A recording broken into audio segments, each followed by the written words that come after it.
Welcome to Tomorrow Never Knows with your host, Bob Wilson. That's me, and Sir Warren Brown of the Beatles Kingdom. We welcome our guests, Patricia Gallo Stenman and Pat Mancuso. They will discuss their books about seeing the Beatles in person and so much more. Welcome, everyone. Hello. Hello. Hello. Hello, Patricia, and hello, Pat. Hello, Warren. Hello. Now, let's start this out to be clear. Now, when we talk to Ms. Gallo Stenman, you like to be referred to as Patty. Patty. And then when I deal with Miss Mancuso, she likes to be known as Pat. Correct. Okay. Just checking. Did you guys know that Beatles magazine is a publication with more than 370 million visitors in all their pages, read by thousands of fans around the world every day? Beatles news is updated daily, 24 hours, audio, video, photos, interviews, contests, you say, additional materials, and more. So follow the Beatles magazine, the most complete online coverage, 24 hours a day. And how many days a week, everyone? 8 8 days a a week. week. All right. Warren, do you have some questions for Patty? All right. Thank you, Bulldog. I appreciate it. And hello, Patty. Hello, Warren. How you been, my dear? I've been fine. How are you? I'm doing good. Our last show did very well, and you were a very good guest. Oh, And thank you. I love talking to you, and I loved your book. Oh, thank you so much. You're welcome. Can you please tell us how you first became aware of the Beatles and the effect it had on you? Well, the very, very first time I became aware of the Beatles was during the 1963 Christmas season when our Sunday Daily newspaper magazine ran a black and white photo essay of the English group and their hysterical fans. So we saw the pictures. It was a two-page spread, and it introduced us to the Beatles. And I also saw a short clip of the Beatles on the Jack Parr show, TV show, and that was January 3rd, 1964. The very first reactions that I got or I had was with my high school friends. We were freshmen following the Beatles' Sunday evening, February 9th, 1964 appearance on the Ed Sullivan TV show. That's the night that we I think we all became great fans. And of course, we all chose our favorite Beatles right then and there. Wow, that sounds awesome. Uh, you started your own fan club and became a professional writer at a young age. That's very impressive. Will you tell us about that, please? Oh, sure. I started writing actually when I was in grade school. I scribbled a lot of little short stories down, and then I think in fifth grade I started writing for our elementary school newspaper, the Patterson Pen and Pencil. Anyway, The um, PPPP. that's what it was, absolutely. And then I started scribbling down my thoughts in a little journal or a diary in December 1962 when I was 13. Uh, of course, early in 64 came the Beatlemania, and I started to incorporate all the information about the Beatles and Beatlemania in my little diary or journal, which I called my little black book. Mhm. So I still had that after so many years, and I used it actually for my, for my book as research. The other thing you had asked me was about the fan club, and I'll just touch on that. Um, the fan club I helped found with a couple other girls was the official Victor Spinetti Fan Club of America, the OVSFCA, Chapter 1, Philadelphia, in late September 1964. It existed for 3 years, and I think we'll talk a little bit more about that later. Okay, is that still around? And can you repeat that a little slower so I can write that down, please? Okay. No, it is not still around, the fan club. Uh, we founded the official Victor Spinetti Fan Club of America, the Hmm. OVSFCA, Chapter 1, Okay. Philadelphia, in September. Okay. Okay. And that was just for my information, and I thank Oh, you for that. that's, yes. Okay. Everyone wishes they have seen the Beatles in person, but you actually have. Can you tell us about your live concert experiences? Sure. I was lucky enough to actually see and, well, hear the Beatles live in concert 3 times as a young teenager. The first time was September the 2nd, 1964, at Philadelphia Convention Hall. The second time was August 16th, 1966, at JFK Stadium in Philadelphia. And 1 week later, we took the train, the Amtrak train, on August 23rd, 1966, to Shea Stadium in New York. Um, our experiences, that I can say in a nutshell here, was the first concert at the convention hall. We did not really see the stage at all. We were on the main floor of the convention center, which was flat.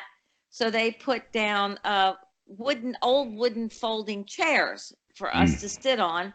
And as you know, all these young teenagers wanted to stand up on the chairs to see if they could see the stage, which meant that standing on wobbly folding chairs, lots of girls fell over and Oh, got yeah. hurt. Yeah, I'm sure. yeah, including my girlfriend Diane. She cut her leg pretty badly. Um, the Oh, second and third, yeah, it wasn't good. But the yeah. second and third concerts, we had huge crowds in 2 stadiums, and it was very hot in the summer with humidity. And the music this time, you could hear the music, but it was piped over the loud ballpark speakers. Hmm. Um, we also could see them, but they were like ants, all the way down on the field. Right. So it was quite a different experience seeing them in stadiums rather than in a convention center. Oh, I'm sure it was. Either way, at least you got to see them. I wish I was in your shoes. Oh, yeah, I never got that opportunity, but I would have loved it. yeah. Um, After that, later on, I believe you saw Paul McCartney live. What was that like, and when was that show? Okay, well, I think both Pat and I have seen Paul and Ringo countless times live. Um, and I saw him here, and I also saw him in Europe when I lived over there. The latest time Pat and I actually saw Paul in concert here in Texas on June 14th, on his Freshen Up tour in Arlington, Texas, at the Globe Life Park. And we had on the floor seats, both of us, and it was a fantastic concert. The man just goes on for hours and hours, and everyone was delighted. And it's interesting to see when there's 2 and 3 generations in an audience of a concert. It really makes your heart feel really good. But he Yes, was great, yes. as usual. I seen him in Philadelphia a few years back, and I'm not sure the name of the stadium, but it was the Philadelphia Phillies, where they play their ball at. Yeah. It was Uh, the Wells Fargo Center. okay, yeah, I'm not sure what it's called. I'm sorry about that, but that was an awesome concert Yeah. also, Yeah. and he did play for like 3 hours, Yep. Hmm. and it went on, and he took no breaks. That's what surprised me the most.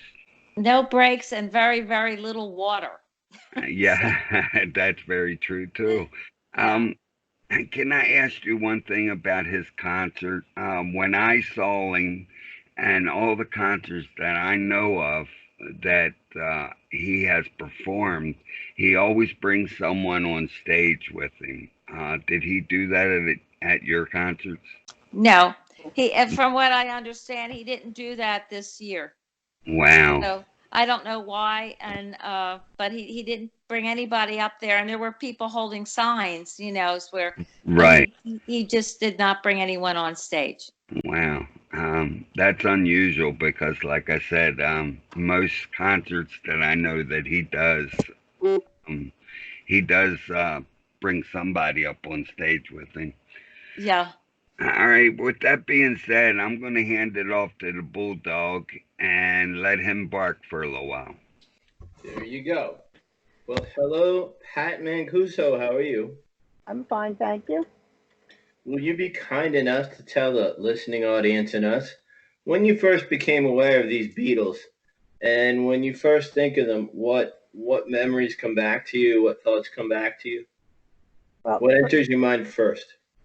okay, but first of all, I'd just like to say, in case there's anybody out there who was a member of my fan club for George Harrison, they might have known me as Pat Kinzer.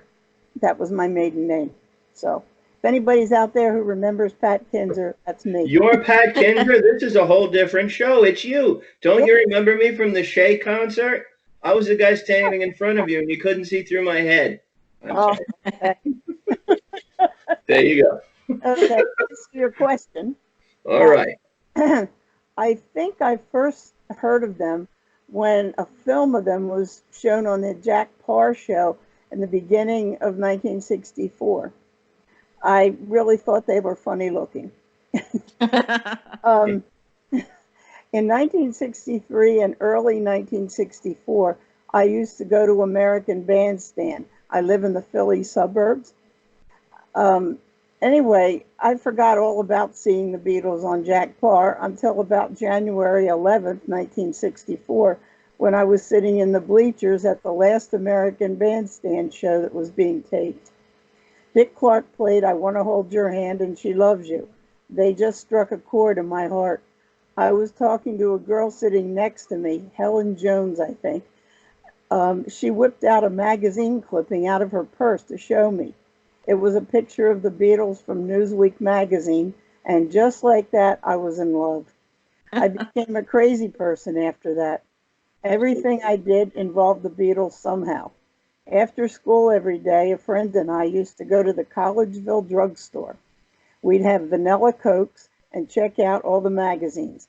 Until 1964, we looked at magazines about American Bandstand, but after January 11th, all the magazines became places to find information on the Beatles. It was also our source of Beatle bubblegum cards. Every Wednesday, new bubblegum cards would come in. I would buy a box every week. We'd sit there and open all the packages, leave the wrappers and the gum on the counter, drink our Cokes, and leave. We made the guy who owned the place crazy. Did you save those cards? Yes, Do you still have those? I do. Wow. Wow, that's Yeah. really impressive. Yeah, that's a Ooh. nice So you collector's guys are item. much younger than us. Yeah, yeah, they're younger. Yeah. Oh, brother. You guys sound like you're about 22. Oh, Thank your flattery will get you everywhere. There you go. Now, you guys both were Mrs. and Mrs. Fan Club over here, but yours specifically went to the quiet Beatle, they called him, George Harrison. So, how did you form this George Harrison Fan Club, charter and all? And tell us about that. And did you ever get to meet Mr. George? Oh, yes, I did. Ooh, Twice. Let's do see. tell, do tell. I That, used, yeah. as I said, I used to go to American Bandstand shows in Philly in 1963 and January 1964. I had fan clubs for some of the regular dancers. So when Dick Clark moved the show to California, January 11th being the last show in Philly, the Beatles stole that part of my heart. Eventually, the fan clubs for regulars disbanded, so I thought, why not start a fan club for my favorite Beatle? And I did. Until April 1965, my members consisted of members of my bandstand fan clubs, friends, and even neighborhood kids. My first member was a 6-year-old girl who was the daughter of friends of my family. Successfully conned her out of her allowance to join my fan club for George. In April, By the vanilla Cokes and Beatle cards. yes, All right. in April 1965, my fan club was listed in Teen Screen magazine. Before I knew what was happening, tons of mail started arriving at my house. I was 16 years old and got an allowance of $5 a month. My parents came to I my still get that. pardon? I'm lucky if I get that much. My parents came to my rescue and gave me an increase in my allowance to $5 a week. They also helped me get a handle on the whole thing. Eventually, I obtained the address of George's parents and started writing to Mrs. Harrison. She was such a nice lady. When I started to do newsletters, Mrs. Harrison had her own column. I became very friendly with her. At some point, I decided I needed to have a fan club charter, so I typed one up and I sent it to Mrs. Harrison, and I asked her to have George sign. An angel just got their wings.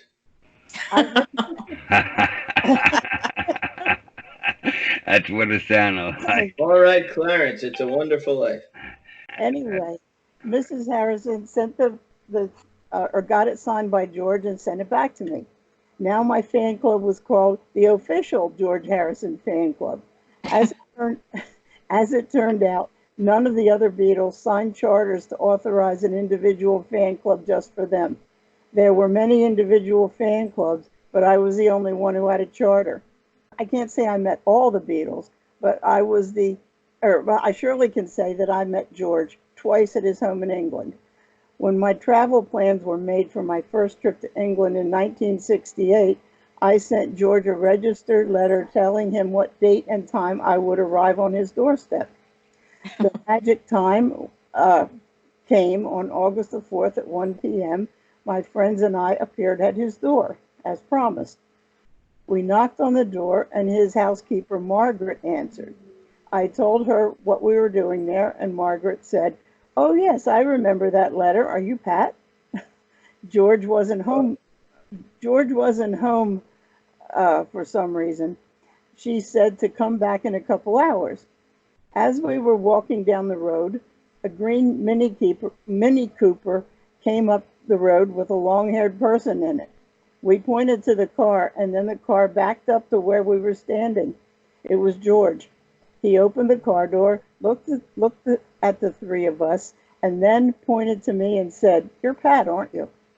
Oh, wow. Wow. I nearly passed out on the spot. Wow. Yeah, I would have. Now, I'm looking at the book, this wonderful book, Do You Want to Know a Secret? The story of the official George Harrison fan club. And on page 78, there's a picture of Dot and Gene Kinzer opening fan mail in Collegeville, Pennsylvania. Can you tell us about Dot and Gene?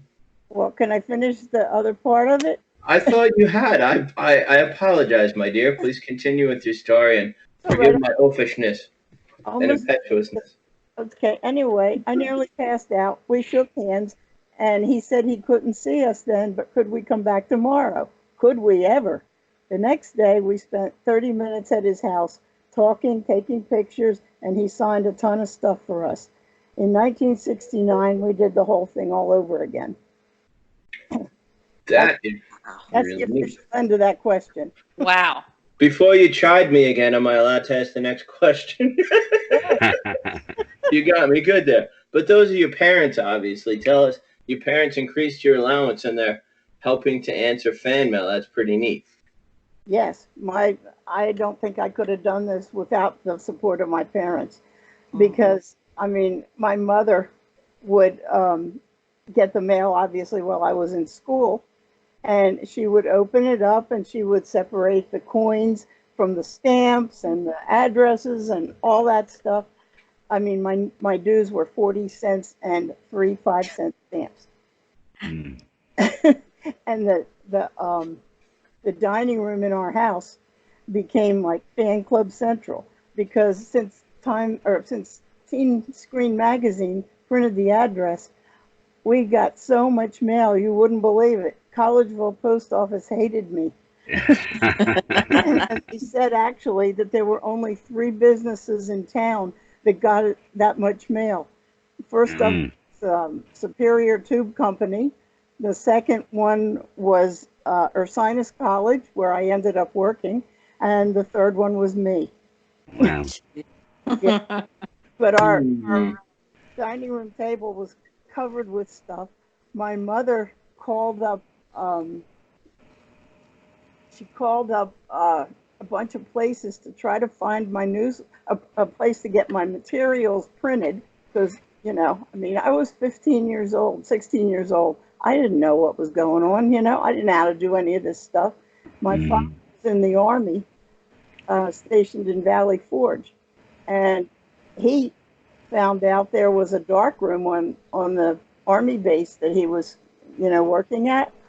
And one night he hired a private to go with us, and we went to this place and we printed up zillions and zillions and zillions of pictures so I could put them in these fan club kits. Anyway, it took me months before everything was ready to go out from that first mailing, and phone calls were starting to come to the house. One person called up and was angry because his daughter hadn't gotten this fan club kit yet, and my father had to talk to her on the phone, or talk to him on the phone. I mean, it was more than really a kid could handle, you know, at that time. I can just imagine. But, How many people were joining? well, by the time it was all said and done, I had over 1,000 members in places all over the world. Wow. When you got mail and your parents opened it up, like, what kind of letters did you get? Was it just admissions? In the beginning, it was just people asking to join the fan club and sending me their 40 cents, you know, and 3 5-cent stamps, which was sometimes attached with glue, Scotch tape, Band-Aids. Band-Aids? Yeah, Band-Aids. Wow. Right.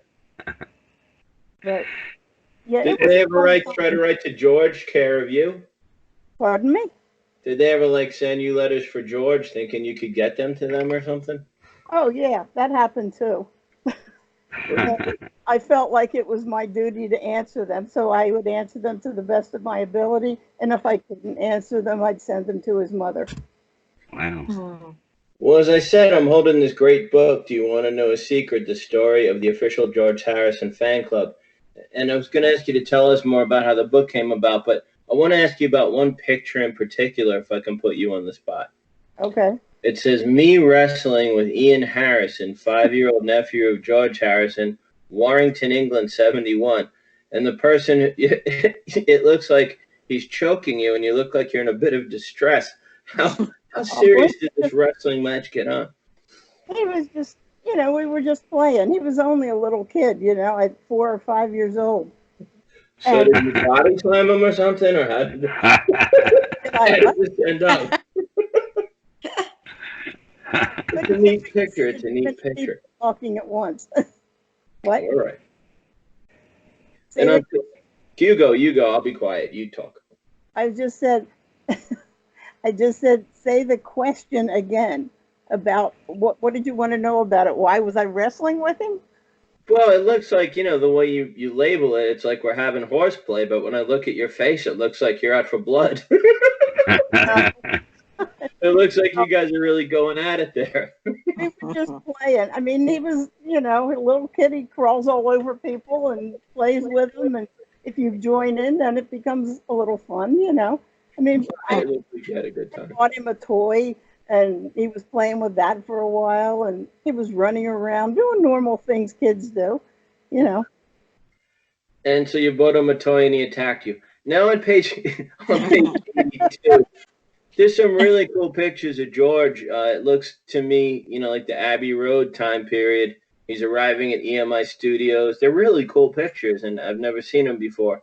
and And you arriving at let's his say home in Esher, Surrey. Boy, is that cool!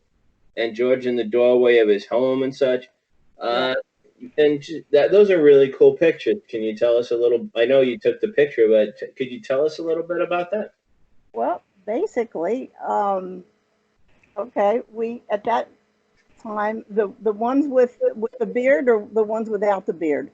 There's a cute picture where he's clean shaven, but then he looks like the hippie George with the. Okay, well, the clean shaven one was 1968, and the bearded one was 1969. And basically, in 68, there was five of us there at his door. There were five of us on this trip. So we were like in a state of shock, you know. We didn't know how to start the conversation because, you know, we were all kids too. But then again, so was he still. And he had to start the conversation because otherwise, you know, we were just standing there staring at him, couldn't believe we were standing there.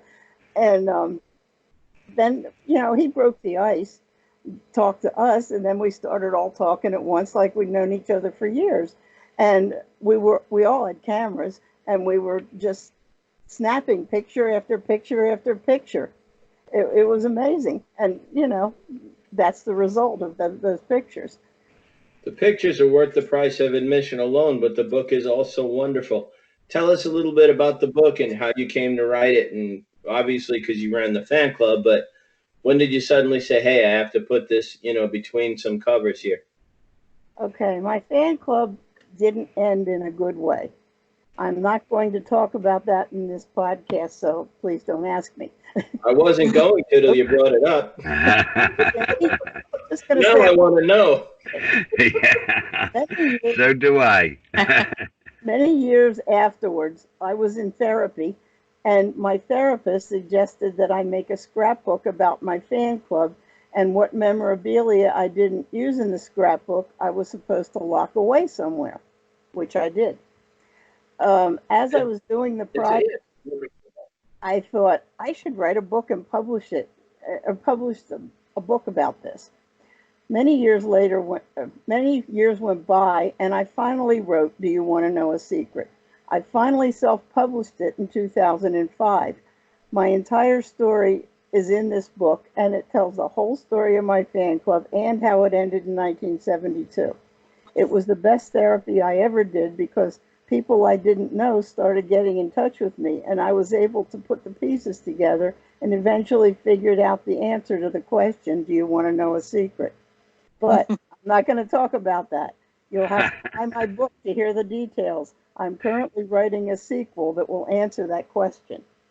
All right, you got me good before when I annoyed you, so I'm not going to ask you about that because you're a tough cookie. So I'll move on to my next question. I know now you've mentioned you've seen the Beatles as a group and also, I believe, solo, Paul and Ringo and such. Could you tell us about the shows and what comes to your mind with the concerts?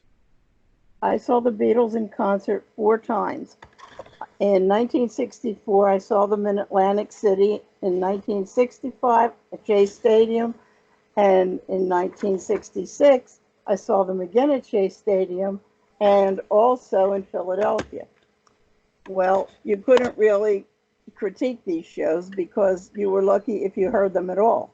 In 1964, I stood on a rickety wooden chair on the floor in the 125th row. Not only could I not hear them, but I also couldn't see them unless I jumped up on my chair. Also, like Patty said, a wooden chair. Thankfully, I survived that show with only laryngitis. Both Shea Stadium shows were amazing. I could hear and see them, but not very well. My parents went to the 65 show, and they couldn't believe it because it was nothing like they'd ever witnessed before. Blaring music, girls screaming and fainting, and being hauled out by the police. And all of this because of the 4 little spots on the field. Philly was in 1966 was scary. There was rain and thunder throughout the show. We were afraid if it lightninged, the Beatles would be electrocuted. God was watching because the lightning didn't start until after they walked off the stage. I've also seen George, Paul, and Ringo in concerts or in solo concerts. I also saw George solo once, and that was a traumatic experience for me since it was only a few years after the fan club ended. I didn't see any Beatles again until 1989 when I finally decided to see Paul in concert. Paul was wonderful, and I've seen him many times since. I've also seen Ringo numerous times, although not as many as I've seen Paul. Well, it's an impressive thing. I wish I'd seen him that many times. I only saw Paul at Madison Square Garden in 1989, and I saw Ringo at Jones Beach. So I'm envious. That's quite a resume of shows that you have there. That's very impressive. Yeah, I wish I had kept track of how many times I saw Paul, but I didn't. Well, he's the goods. And speaking of the goods, we have two more pieces of goods. We're going to get back to Warren and Patty. Hello again, Patty. How you Hello, doing? Warren, and I'm doing fine. Yeah, Did you miss me? I missed you. You know I missed you. You know that. Can you tell us what Beatlemania really means to you? Were all the female fans feigning hysterical as the short clips depict? Okay. Well, in my book, I do outline in the beginning of the book what exactly is a Beatlemaniac and look at the difference between what a Beatlemaniac is and what an ordinary fan is. Um, I say that the true, genuine first generation Beatlemaniacs lived, dreamed, and schemed to celebrate and meet their favorite group. We just, as Pat mentioned too, I mean, every minute we were fans, we loved them, and it was Beatles all the way. That was a Beatlemaniac. But there was a difference if you were just a fan, you just enjoyed the music and you maybe went to see the films once. So there was a big difference between being a Beatlemaniac and being a fan. And I always say that we were addicted to the thrill of all things Beatle, Right. which was, very, very interesting. And it was a part of the day. And we're talking about, again, my readers, I'd like to tell them that they should come away with the knowledge that we first generation Beatlemaniacs were multi-dimensional. Despite what you see in the grainy black and white newsreels, we really did much more than scream at concerts and faint outside hotels and queue up and tear our hair out. Of course, people did that. They're the ones that usually got their photos in the newspaper and seeing them being carried off the field by policemen. But there was a lot more to us. Most of the fans didn't do that. We enjoyed such a rich experience, I feel, back in the mid 60s because we used our creativity as young girls. We were very creative, whether it was plotting to infiltrate the Beatles' hotel rooms, which never happened basically, but we did the Right. plotting. We founded fan clubs, as Pat, of course, has so greatly outlined. And we also did things like attack journalists in the newspaper who panned our group. These journalists, I knew for a fact, got thousands of pieces of fan mail, hate mail from girls who, when these journalists were so much against the Beatles. Right. And, I think our side of the story needed to be told in full that we're really multidimensional.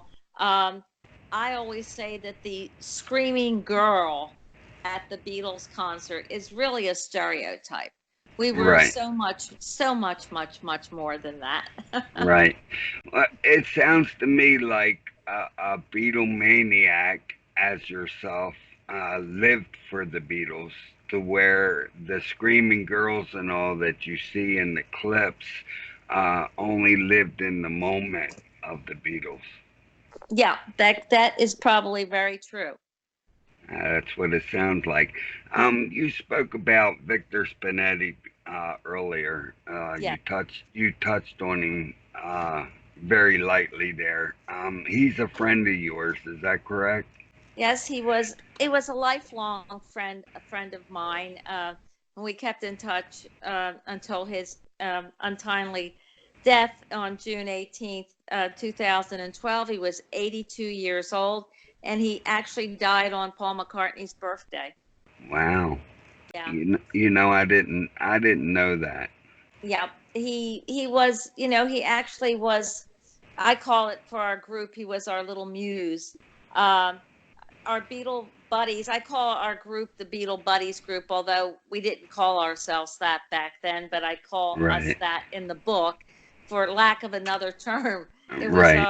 our Beatle buddies met Victor on September 16th, Uh-huh. 1964. After I wrote a letter to him, he was staying at the Bellevue Stratford Hotel in Philadelphia as he was starring in the British theater production of Oh, What a Lovely War in Philadelphia. It was prior to its New York Broadway run. It was at the Forest Theater in Center City, Philadelphia. Um, Victor had already appeared in A Hard Day's Night. So wherever he went, Beatle fans followed him wherever he was. Right. And he liked entertaining the fans at the theater after rehearsals. The fans would wait outside, and he would come out of the stage door and say, just give me a few more minutes. And he would come out, and he enjoyed telling stories of the Beatles and on location for A Hard Day's Night, and how he was friends with George's mom after, and things of that sort.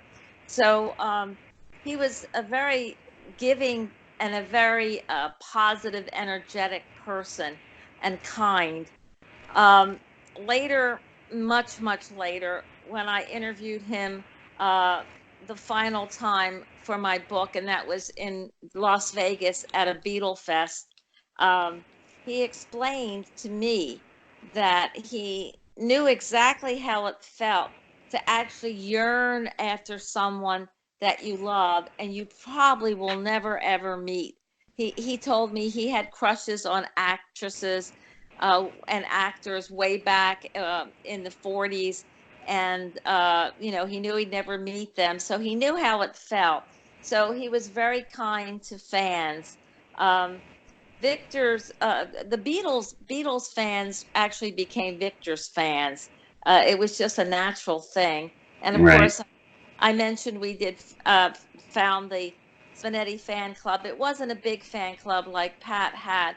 It had probably maybe 70 different members at its heyday, and mostly from the Philadelphia area. It existed only for a couple or 3 years. Um, Mhm. so our friendship with Victor is very intertwined throughout the book, and it ran a long time, of course. And I always felt that Victor was such an extraordinary gentleman, and he did not mind his extra fame due to the Beatles. He kind of encouraged it, and Mhm.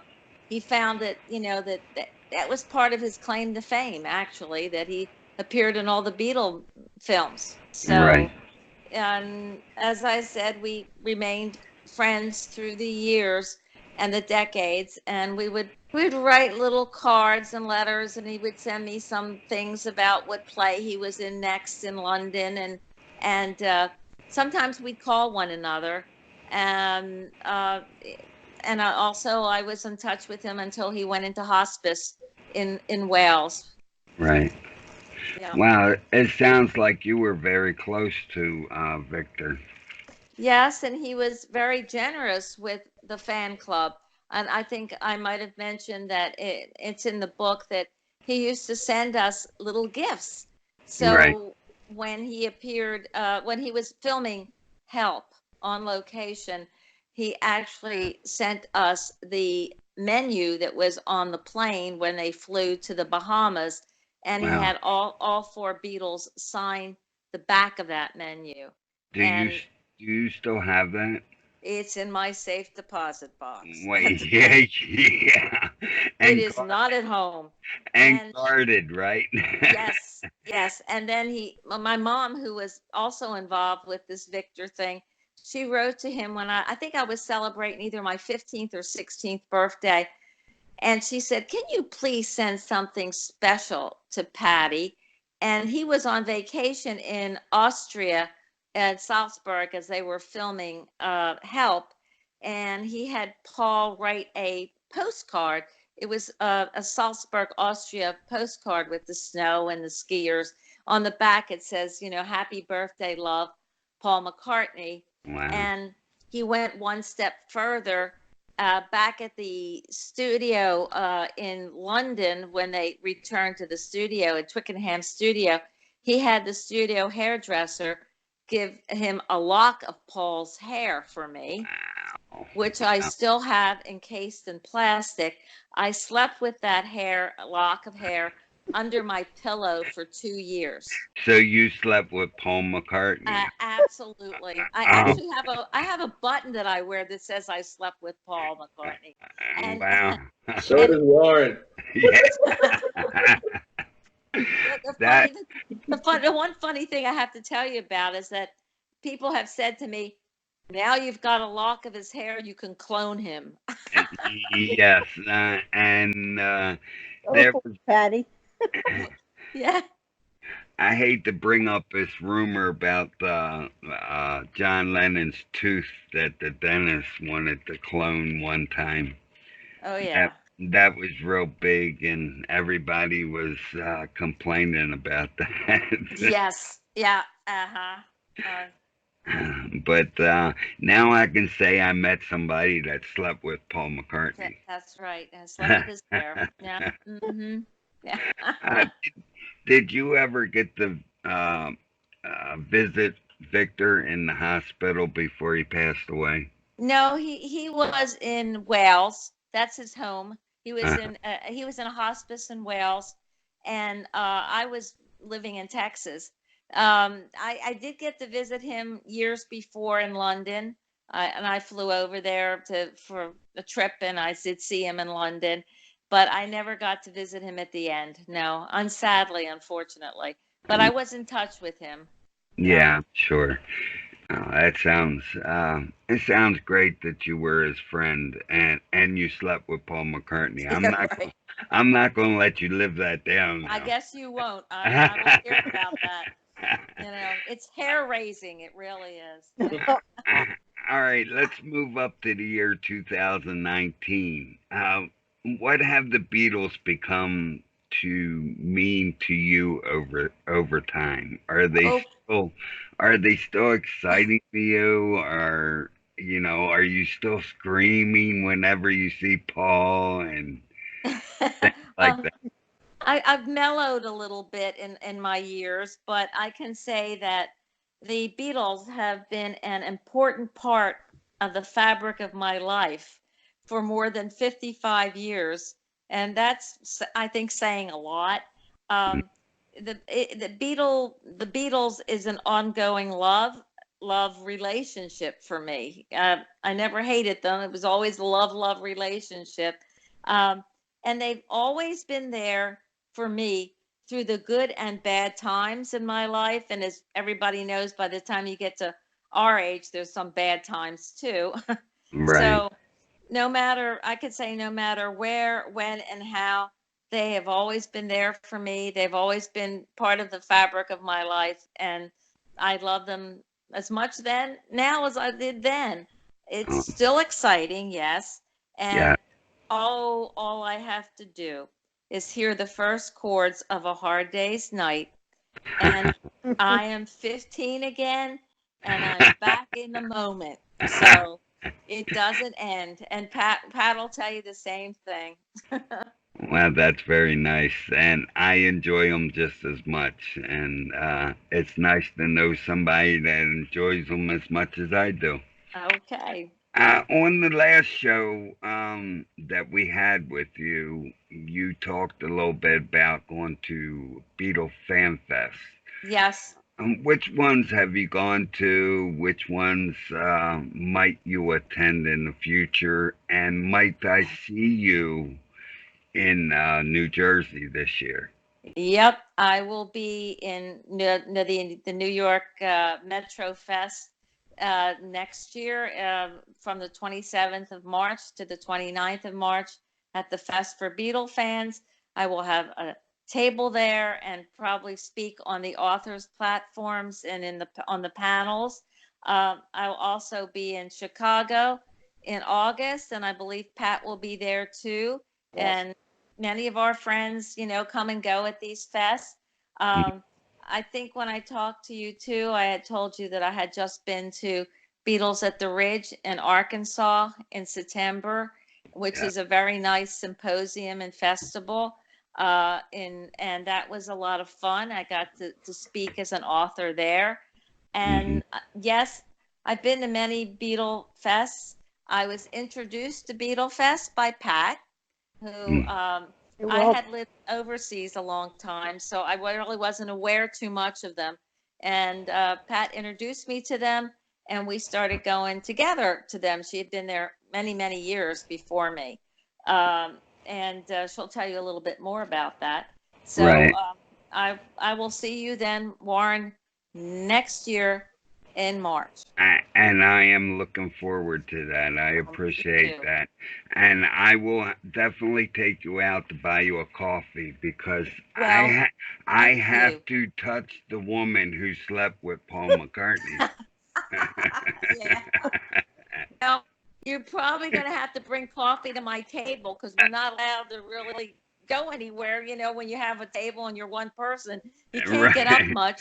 So Well, you'll bring the coffee to my table. How's I will that? And we'll sit and, yeah, I yeah. will definitely do that, and I'll make sure I get to touch you too because I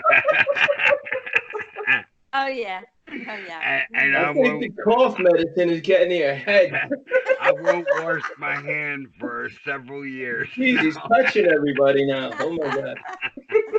Oh, yeah.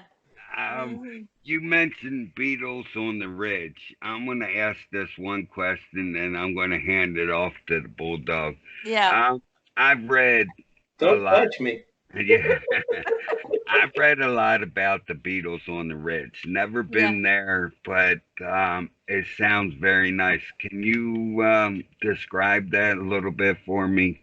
Well, it's very different than your usual conventions and fests because it's a small town in Arkansas who loved the Beatles because the Beatles had stopped there way back in the 60s for when they had a break between concerts.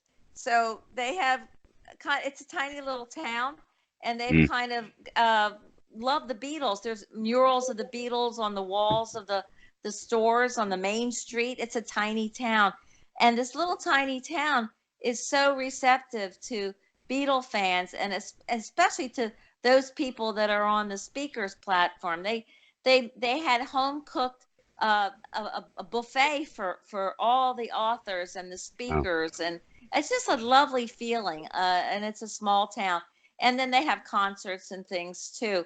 And it's very hot in September in Arkansas, but they made sure that all the speakers and the vendors were in a really nice, like it was an air conditioned studio room, wow. beautiful.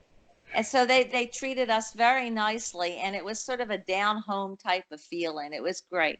Yeah, I can imagine that. And that's why I asked. And one of these days I'm going to get there. Um, I am. I am from Maryland, but I lived in Las Vegas most of my life, and Oh, I know the Western type feel, and I enjoy that very much, and oh yeah, that's the reason why I asked. yep, very Oh, down home. Feel oh, good feel. Hmm. okay, I hear the bulldog back there growling, so I'm going to hand the floor to him. Well, all right. Pat, now George was obviously very special to you, but there were three other peoples. The Peoples, that's my favorite group, Meet the Peoples. There were three other Beatles, And what did they mean to you? And what are your thoughts on the other three? Did they come in second to George? That's a hard one to answer. For many, for many years after my fan club ended badly, I didn't want to have any parts of the Beatles. But eventually, my feelings for the Beatles as a group came back to me, and I started listening to them again. After all the money I spent on George's fan club, I now didn't want to spend any more money on him at all. I didn't buy any of his solo albums after All Things Must Pass. I didn't buy albums of the other three either. Gradually over time, I did buy some solo albums of the other three. I love Paul's music, and I think he might be the best showman ever. Ringo's shows are good too. It's disappointing though because his concerts are almost always the same. I also don't like his All Stars. I think only Ringo or Beatles songs should be in the show. I don't like 90% of the other people in his show. So why can't they just be Ringo's backup band? If they want to sing, let them do their own concerts. Yep. Well, it's a strong but pointed opinion. Okay, I understand. Yes. And is there anything I didn't ask tonight that are on your mind, or any memories that we haven't mentioned that stand out that you'd like to go into and tell us about? I have so many memories. Too many, I can't even talk about all of them here. I think the most important thing to me is all the friends I've made as a result of the Beatles. I have friends all over the world. I'm also in touch still with some of George's relatives after all these years. But by far, the most important memory I have is about my goddaughter. The fan club sponsored a child from Thailand through the Christian Children's Fund. Her name is Noi. We got her a bicycle delivered by the U.S. Army because my dad was in the Army. We sent money to her for a record player, and we sent her Beatle records. And when she was only 10, I sent her money for a camera. Noi is now my goddaughter. My husband and I brought her to America to live with us in 1979. She is now a U.S. citizen and a nurse practitioner in Maryland. We don't have any children, but Noi and her sister, who now lives with her, are the closest things to children that I will ever have. The fan club was very charity oriented. We also collected and donated money to Clatterbridge Hospital in England in memory of George's mother. Clatterbridge is where Mrs. Harrison had cancer treatment. George was not the only person in his family to have cancer, sadly. Also, we were collecting money for Bangladesh when the club ended. So those are, my favorite memory of all has to be my goddaughter Noi becoming part of my family. Mm. That's beautiful. Could you tell us a little about, was it the Christian Children's Fund? That sounds like a worthy cause. Can you tell us a little bit about it off the top of your head? Well, how I got interested in that, I guess, was when I was a little kid. I remember sitting on the couch with my grandmother, and she was showing me an ad in this magazine that she had for the Christian Children's Fund, and she told me that her ladies from work sponsored a child through that. And I got really mad because I got jealous. You have another child over me, Mm-hmm. And anyway, then when I got older and was doing the fan club, I remembered that, and I thought that would be a fun thing for the fan club to do. And I thought maybe we could get a child from India because George was interested in all things Indian. And so I collected some money from the fan club people, and I sent it to the Christian Children's Fund.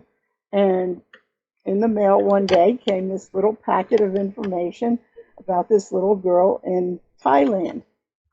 And they said that at the time, and this was probably end of 1966, they didn't have any kids to sponsor from India. I mean, imagine now, that's totally different. So anyway, that's kind of how we got her, because when I opened up the little packet of information and her picture was there, and my mother looked at it and burst into tears. Oh, she's so cute. So I had to do it. I couldn't send her back, you know. Well, I think that's the most beautiful story we heard in the show tonight. Yes, it is. It is. It truly is. Now, when I asked about the solo years before, you didn't seem to have a happy reaction, but I'd already prepared the question, so I'll risk asking. Go easy on me.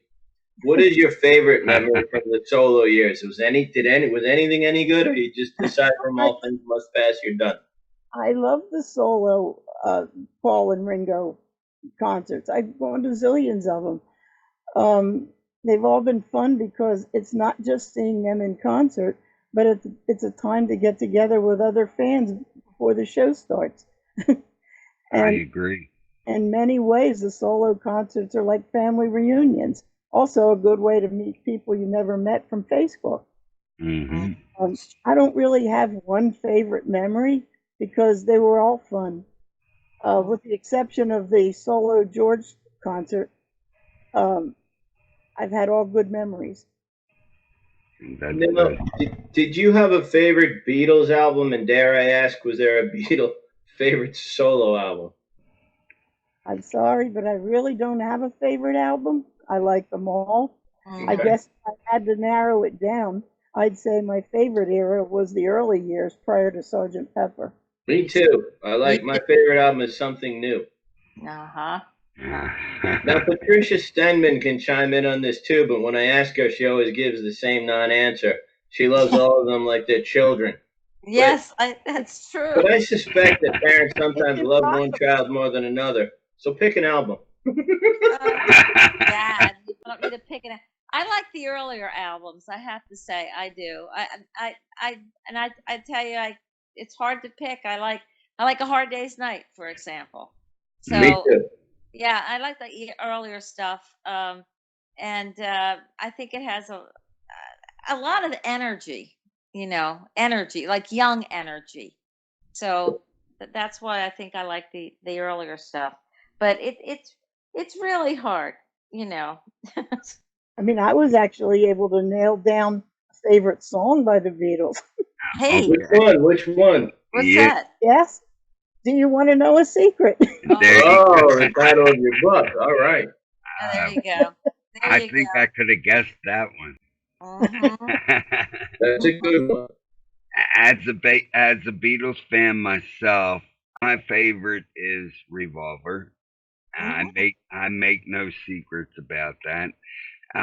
But their early stuff is what got me into the Beatles, and you can't pass up any of their early stuff Nope. at all. So I'm a fan of the later stuff. Um, Starting probably at Revolver, one up. But if it wasn't for their early stuff, I wouldn't even have been a fan. Yeah. True. Thank you for that answer. And Patty, just to let you know, for the record, I was just kidding about touching you. Well, That's our we'll disclaimer of the see. We'll show. see. Don't forget, I'll see you in March. We'll talk Bring Yes, coffee to the table if he doesn't trust you at a diner. about it. I still can't believe that you slept with Paul though. I think Warren might have another question for you, so we turn it over to Warren here.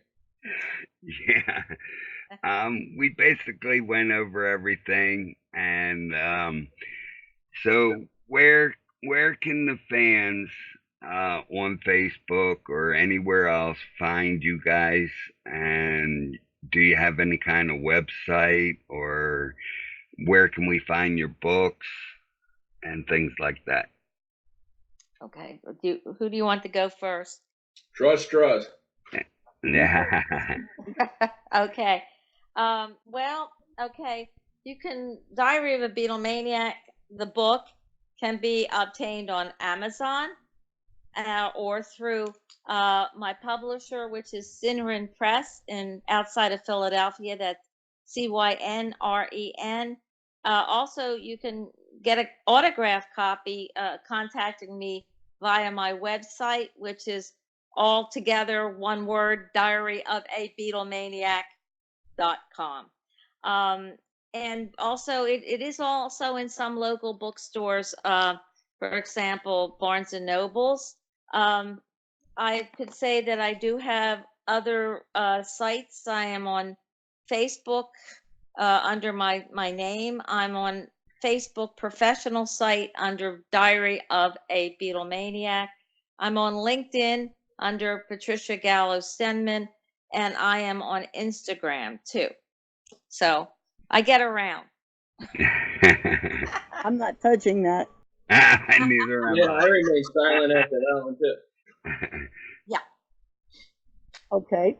My book is considerably older than Patty's, and I didn't get into as much technical stuff as she did. But my book is available on Amazon.com also. You can get in touch with me at my email address, which is Mancuso, MANCUSO _ Pat, PAT, at yahoo.com. I'm also a travel agent, and my website is pixiedusttours.com, exactly the way you would think it would be spelled. Pixie Dust Tours, all one word. I don't have any special events coming up, but I will be at the Fest for Beatles fans in Chicago next August. I thank you for that. And that was going to be my next question. Do you ladies have any special events coming up that you'd like to mention? Patty, how about you? Well, I think I've mentioned already that I have the Fest in the New York Metro in March, and I do have Chicago in August, the Fest for Beatle fans, and I will have various events around the Dallas area during the year that I'm putting together. So that's me for now. Okay, that's great. And we have a tradition of closing out our shows by singing the end. Will you guys please join and sing in with us? Sure. Yep.